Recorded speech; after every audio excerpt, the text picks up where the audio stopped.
حضرت عمر رضی اللہ تعالیٰ عنہ حدیث کے راوی ہیں، مشہور حدیث جس کو حدیث جبریل کہا جاتا ہے کہ آپ صلی اللہ علیہ وسلم کی محفل میں ایک شخص آیا اور کیا تھا؟ شدید بیاض الثیاب، انتہائی سفید کپڑے اس شخص نے پہنے ہوئے، شدید سواد الشعر، انتہائی سیاہ بال، لا یرا علیہ اثر السفر ولا یعرفہ منا احد۔ کتنی عجیب بات ہے، کہہ رہے ہم میں سے کوئی اسے جانتا بھی نہیں تھا لیکن اس پہ سفر کے کوئی آثار تھے بھی نہیں۔ تو بہت عجیب سی بات ہے یا نہیں ہے کہ ایک بندے کے اتنے سفید کپڑے، جبکہ وہ اس محلے کا بھی نہیں، کیونکہ پہلے تو اونٹوں پہ پیدل آتے تھے نا، تو بھائی میلے کپڑے ہوتے ہیں، ہم کہتے ہیں پتہ نہیں کہیں سے کہاں سے آیا ہوگا، مصر سے آیا ہوگا، شام سے آیا ہوگا، کہیں سے آیا ہوگا۔ وہ لوگ تو سب ایک دوسرے کو جانتے تھے، جیسے گاؤں میں جانتے، صدیوں سے اکٹھے رہ رہے ہیں، لیکن کپڑوں کی سفیدی سے لگ رہا ہے بھائی مقامی آدمی ابھی نہا دھو کے آیا ہے، مگر ہم میں کوئی اس کو جانتا نہیں ہے، اور ایسا جوان کہ اس کے انتہائی سیاہ بال، اور نبی سے اتنی بے تکلفی کا اظہار جیسے کوئی پرانا دوست ہو، حتی اسند رکبتیہ الی رکبتیہ ووضع کفیہ علی فخذیہ، اپنے گھٹنے نبی کے گھٹنوں کے ساتھ ملا دیے، ایسے دو زانوں چپک کے بیٹھ گیا، اور اپنے ہاتھ اپنی یا نبی کی ران مبارک پہ رکھ دیے۔ تو کتنا عجیب منظر ہے، لیکن حضرت عمر فرماتے ہیں ہم میں یہ گویا حدیث کا مفہوم ہے کہ ہم میں ہمت نہیں ہوئی کہ نبی سے پوچھے کہ یہ کون ہے۔ بھائی دیکھ رہے ہیں بس، جو بھی منظر ہے دیکھتے رہو، ہو کیا رہا ہے بھائی، نبی جب نہ اس کو ڈانٹ رہے ہیں نہ اسے کچھ کہہ رہے ہیں، ہوگا کچھ ہمیں نہیں پتا۔ اور پھر آگے کیا فرماتے ہیں کہ نبی سے سوال پوچھا، یا محمد اخبرنی عن الاسلام، آپ مجھے بتاؤ اسلام کیا ہے؟ تو آپ صلی اللہ علیہ وسلم نے بتانا شروع کیا، الاسلام ان تشہد ان لا الہ الا اللہ وان محمد رسول اللہ۔ سب صحابہ بیٹھے ہوئے ہیں، سب یہ منظر دیکھ رہے ہیں، مگر کسی کی ہمت نہیں ہے کہ وہ نبی کی مجلس میں پوچھ لیں۔ چپ کر کے دیکھتے رہو کیا ہو رہا ہے۔ ہم ہوتے 20 دفعہ ہم درمیان میں پہلے اس کو گریبان سے پکڑ کے باہر نکالتے ہیں، تو ہے کون، کس سے پوچھ کے آیا ہے، اور تو پہلے بتا، تو تیرے کپڑوں پہ نہ کوئی اثر ہے، جن تو نہیں ہے کہیں؟ بھائی دیکھ رہے ہیں کہ جب نبی کچھ نہیں کہہ رہے تو سب سے زیادہ اعتراض کس کو ہونا چاہیے تھا؟ نبی کو۔ تو نبی ہم سے زیادہ جانتے ہیں، تو جب وہ خاموش ہے تو ہم بھی کیا کریں؟ چپ کر کے بیٹھے رہے، آرام سے خاموشی سے بیٹھے رہے۔ اور پھر کتنا عجیب منظر کہ گھٹنے نبی کے گھٹنوں مبارک کے ساتھ ملا کے پوچھ رہے ہیں کہ اخبرنی عن الاسلام، آپ بتاؤ مجھے اسلام کیا ہے؟ تو آپ نے فرمایا اسلام یہ ہے کہ گواہی دو کہ اللہ کے سوا کوئی عبادت کے لائق نہیں، اور محمد صلی اللہ علیہ وسلم اللہ کے بندے اور رسول ہیں، وَتُقِيمَ الصَّلَاةَ وَتُؤْتِيَ الزَّكَاةَ وَتَصُومَ رَمَضَانَ وَتَحُجَّ الْبَيْتَ إِنِ اسْتَطَعْتَ إِلَيْهِ سَبِيلًا۔ رمضان زکوٰۃ دو، رمضان کے روز نماز قائم کرو، زکوٰۃ دو، رمضان کے روزے، اور استطاعت ہے تو حج کرو۔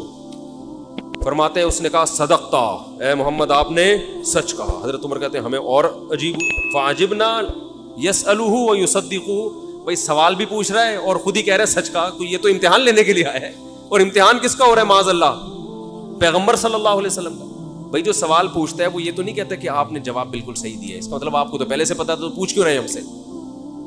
لیکن کسی صحابی میں یہ ہمت نہیں ہو رہی کہ نبی کے محفل میں سوال پوچھیں کہ یا رسول اللہ جب یہ پوچھا کیوں اس نے، یہ تو معاذ اللہ آپ کا امتحان لینے آیا گویا۔ پھر اس نے پوچھا، جبریل، وہ بعد میں پتا چلا وہ فرشتے جبریل علیہ السلام تھے، پھر پوچھا کہ مل ایمان کیا ہے، مل ایمان؟ تو انہوں نے آپ صلی اللہ علیہ وسلم نے فرمایا ایمان یہ اللہ پر، اس کی کتابوں پر، اس کے رسولوں پر، اس کے فرشتوں پر، آخرت کے دن پر، تقدیر پر ایمان لایا جائے۔ صدقتا، سچ کہا۔ پھر انہوں نے پوچھا کہ احسان کیا ہے؟ پھر آپ نے فرمایا ان تعبد اللہ کأنک تراہ فإن لم تکن تراہ فإنہ یراک، اللہ کی ایسے عبادت کرو جیسے تم دیکھ رہے ہو، کیونکہ وہ تو تمہیں دیکھ رہا ہے۔ صدقتا، اس نے کہا بالکل سچ کہا۔ متی الساعہ، قیامت کب آئے گی؟ تو آپ صلی اللہ علیہ وسلم نے یہ نہیں فرمایا لا ادری، مجھے نہیں پتا، کیونکہ آپ کو معلوم تھا کہ جیسے مجھے نہیں پتا سامنے والے کو بھی نہیں پتا، سمجھ رہے ہو؟ یہ کسی کو بھی نہیں پتا۔ تو یہاں آپ نے جواب میں یہ نہیں کہا مجھے معلوم نہیں ہے، بلکہ آپ نے بتا دیا کہ جیسے تمہیں معلوم نہیں ہے، یہاں تم صدقتا نہیں کہہ سکتے، جیسے مجھے معلوم نہیں ہے تمہیں بھی، اس لیے آپ نے فرمایا مل مسئول عنہا بأعلم من السائل۔ عربی بڑی خاندانی زبان ہے، خدا کی قسم عربی جو ہے نا بڑی پیاری زبان ہے, کسی کو صحیح آتی ہو تو عربی کی بلاغت کا عربی میں ہی مزہ ہے. مل مسئول عنہا بأعلم من السائل, جس سے پوچھا جا رہا ہے وہ پوچھنے والے سے زیادہ نہیں جانتا.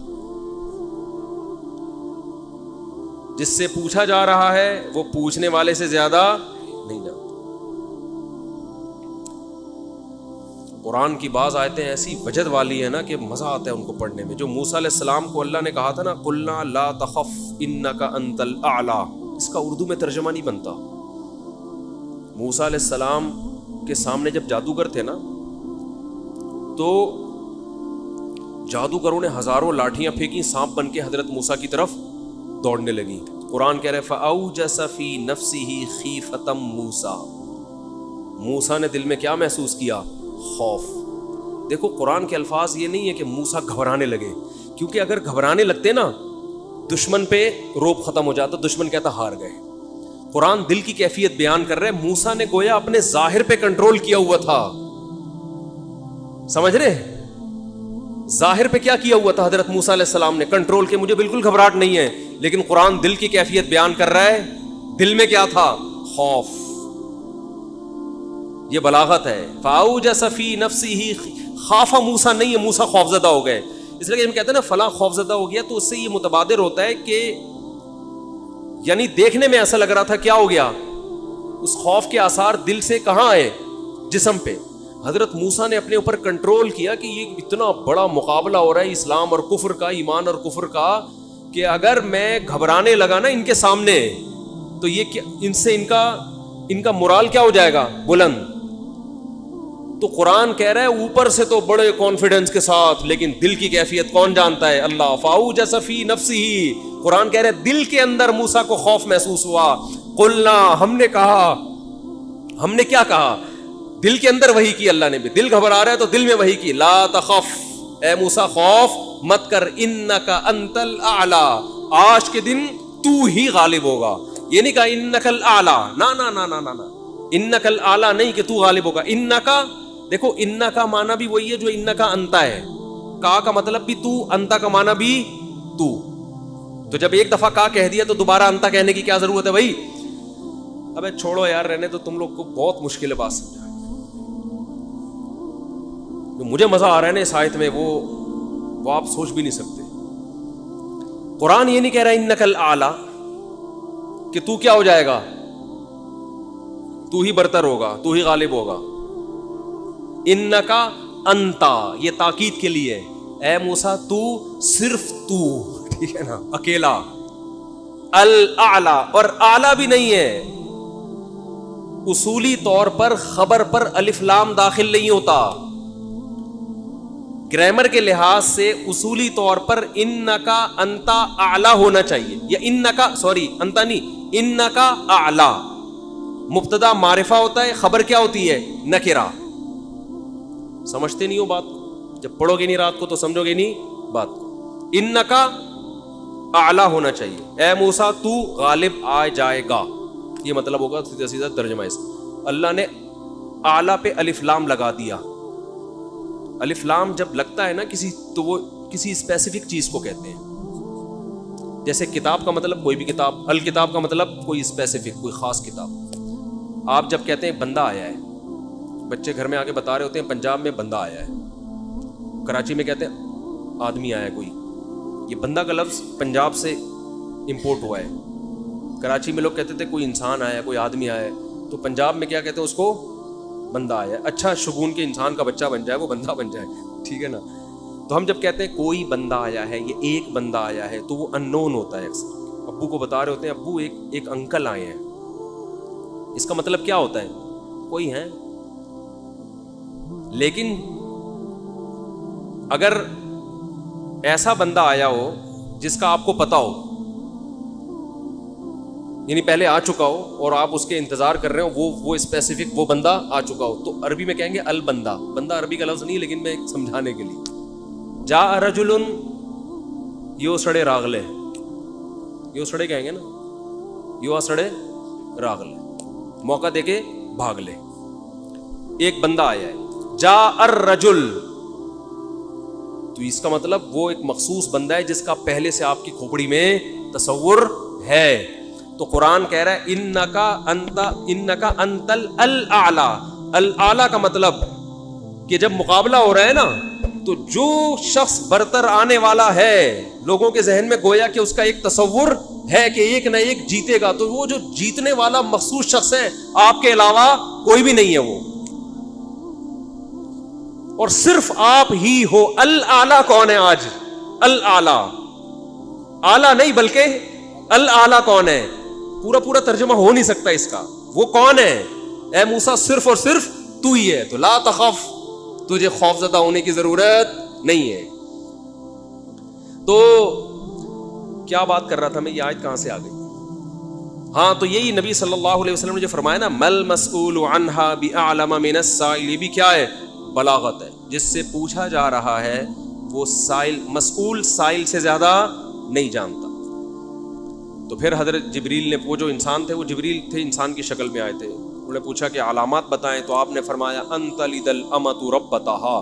اس حدیث پہ جو ادب والی بات ہے وہ میں بھی گچی پکڑ کے رکھنا بھول نہ جاؤں, لیکن اس حدیث میں بات آ گئی ہے. تو ایک دلچسپ بات کیا ہے, آپ نے قیامت کی پہلی علامت بتائی کہ باندی اپنے آقا کو جنے گی. یعنی لونڈی اور غلام سے جو بچہ پیدا ہوگا وہ ماں کا بیٹا کم اور ماں کا باپ بولو زیادہ, ماں کا مولا اور ماں کا آقا زیادہ ہوگا. غلام کی مثال نہیں دی کیونکہ غلام مرد ہوتا ہے نا, اس پہ تصرف تھوڑا سا پھر بھی کم ہوتا ہے, یعنی وہ آپ کی ملکیت میں ہوتا ہے لیکن اس پہ کنٹرول کم ہوتا ہے کیونکہ آدمی ہے. جب عورت آپ کی ملکیت میں ہوتی ہے لونڈی, اس پہ وہ تو کمزور ہے نا, اس پہ کیا ہوتا ہے آپ کا تصرف زیادہ.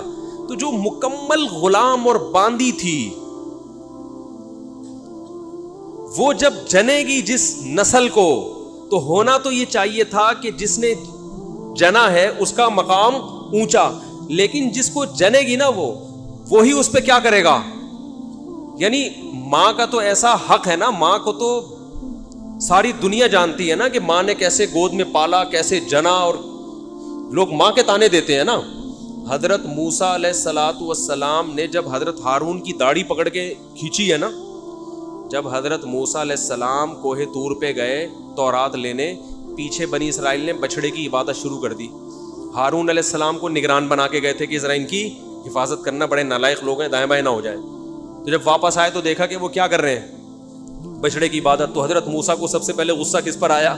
حضرت ہارون پر. اپنے بھائی کی داڑھی پکڑ کے کھینچی کہ ما منعک اذ رأیتہم ضلوا, یہ گمراہ ہو رہے تھے, آپ نے روکا کیوں نہیں؟ تو حضرت ہارون نے کیا کہا, باپ کا واسطہ نہیں دیا بلکہ ماں کا. لا یبن اماں, اے میری اماں کے بیٹے, اے میری ماں کے بیٹے, کیونکہ یہ رشتہ فوراً سمجھ میں آتا ہے. ماں کا واسطہ کیونکہ محبت کی علامت ہے نا. ابا جو ہے نا وہ تربیت کے لیے اللہ نے بنایا, وہ محبت زیادہ ابا سے امیدیں نہیں لگایا کریں. ابا کی ایک الگ ویلیو ہے, محبت بہت زیادہ کرتے ہیں ابا, لیکن وہ جتلاتے نہیں ہیں.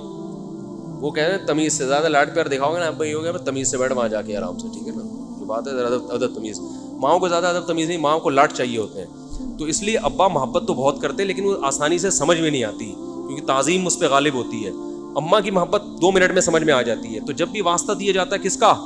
اماں کا. تو حضرت ہارون بھی واسطہ کس کا دے رہے ہیں کہ بھائی ایک ہی ماں کے ہم دونوں اولاد ہیں, آپ اتنی سختی تو نہ کریں نا, ماں کا واسطہ دے رہا ہوں آپ کو, یبن اماں, اے میری اماں کے بیٹے. تو ماں جو اتنا قریبی رشتہ ہے, جس کی محبت سب کو سمجھ میں آتی ہے, اس کو غلام بنا لینا تو یہ کھوپڑی میں آنے والی بات نہیں ہے. لیکن حدیث میں کیا آتا ہے, قرب قیامت میں بیٹا کیا ہوگا, ماں پہ حکومت کرے گا, بیٹا ماں پہ حکومت کرے گا. تو ہونا تو یہ چاہیے تھا کہ جو جنے, وہ جس کو آپ جن رہے ہیں وہ کوئی ایک قسم کی لونڈی غلام ہو, ماتحت ہو, لیکن الٹا حساب ہو رہا ہوگا.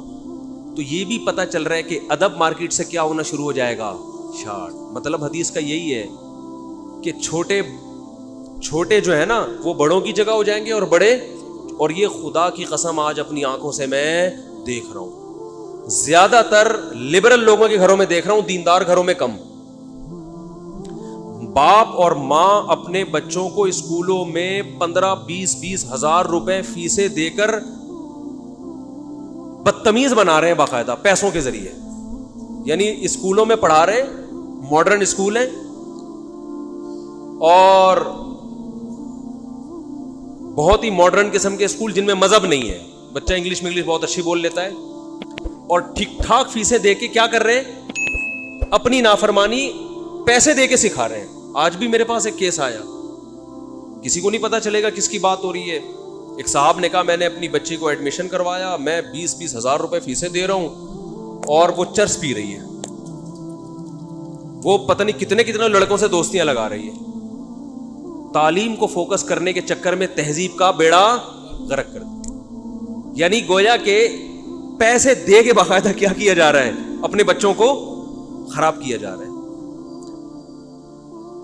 تو جنا بھی خود, احسان بھی خود کیا, اور نکلا کیا رزلٹ؟ وہی آپ پہ کیا کر رہا ہے حکومت, وہ آپ کی ایک بات ماننے کے لیے تیار نہیں ہے. تو یہ وہ دور ہے جس سے ہم گزر رہے ہیں. تو اس میں بھی ادب کی تلقین کی گئی ہے. جب کچھ اس طرح کے لوگ آتے ہیں نا میرے پاس کہ باپ بیٹا بیٹھا ہوا ہوتا ہے اور باپ اپنے بیٹے کی شکایتیں کر رہا ہوتا ہے بڑے دھیمے لہجے میں کہ بچے کو غصہ نہ آ جائے, اور بیٹا جواب دے رہا ہوتا ہے بڑی اونچی آواز میں. یہ میں نے بہت دیکھ لیا اپنی زندگی میں. اس سے مجھے فوراً وہ حدیث یاد آتی ہے کہ اس کو باپ ہونا چاہیے اور اس کو بیٹا. باپ کو یہ ڈر لگتا ہے کہ یار اب میری اولاد ہے, یار میں کوئی اونچی آواز سے وہ سخت ایک دم میٹر نہ گھوم جائے اس. دیکھو یہ اولاد کے نالائق ہونے کی علامت ہے کہ آپ نے اپنے باپ کو یہ اتھارٹی نہیں دی ہے کہ وہ آپ کو ڈانٹ سکے. اگر آپ کا باپ آپ کو ڈانٹتے ہوئے گھبراتا ہے نا, خدا کی قسم یہ باپ کے خراب ہونے کی دلیل نہیں ہے, یہ اولاد کے خراب ہونے کی دلیل ہے. یہ اولاد کے خراب, وہ ڈر لگتا ہے اس کو کہ یار کچھ بول دوں تو ایسا نہ ہو ناراض ہو جائے. میں نہیں کہہ رہا اولاد پہ بیجا سختیاں کریں یا خام خامے ڈانٹ ڈپٹ کرتے رہیں, اس سے تو ڈپریشن کے مریض بنتے ہیں. ماں باپ ظلم بھی کرتے ہیں. اس پہ میں انشاءاللہ بیان کروں گا کہ میرا ارادہ ہے, میں نے جو سینٹ میں بل پیش ہوا نا کہ ماں باپ کو اولاد پہ ہاتھ اٹھانے کی اجازت نہیں, شوہر کو بیوی کو ڈانٹنے کی اجازت نہیں, تو یہ بالکل خلاف ہے, لیکن اس کا ناجائز فائدہ بھی اٹھایا جاتا ہے. تو ماں باپ کو بلا وجہ اولاد پہ ہاتھ اٹھانا شرعاً جائز. آج ایک صاحب بحث کرنے لگے کہ مجھے اجازت دی ہے شریعت نے کہ میں اپنے بچے کو تھپڑ مار سکتا ہوں. میں نے کہا آپ کو اجازت شریعت نے نہیں دی ہے کہ بلا وجہ آپ اپنے بچے پہ ہاتھ اٹھائیں, اور خاص طور پہ نابالغ پہ. نابالغ کے حقوق اسلام میں بہت زیادہ ہیں. ماں کو اجازت نہیں اپنا غصہ آپ کسی اور پر ہے نکال کس پہ رہی ہے. میں نے ماؤں کو دیکھا ہے طبیعت خراب ہے جھنجلا رہی ہے, بچے کو پکڑ کے طبیعت سے کوٹ دیا اس کو بیچارہ. بعض بچے ماں کی چنگیز خان جیسی مائیں ہوتی ہیں, وہ بچے ٹھٹر کے ان کی جو گروتھ ہے نا وہی رک جاتی ہے ان کی. اتنا سختی کا ماحول انہوں نے گھر میں دیکھا ہوتا ہے. تو یہ نہ باپ کے لیے جائز ہے اور نہ ماں کے لیے. تو اس میں علماء کے واقعات بھی سناؤں گا کہ اپنی اولاد کو مارنے سے پہلے کیا ان کے اصول تھے کہ ہم زیادتی نہ کر بیٹھے. تو یہ بھی ہے. اچھا خیر, تو جلدی سے بات کو یہ سمیٹ کے ختم کرتا ہوں. یہ کیا ہو گیا. تو رسول اللہ صلی اللہ علیہ وسلم کی محفل میں حضرت جبریل آئے تو حضرت عمر فرماتے ہیں, تو حضرت عمر رضی اللہ تعالیٰ عنہ فرماتے ہیں فلبثت ملیہ, میں نے جب یہ منظر دیکھا تو میں بہت دنوں تک ٹھہرا رہا.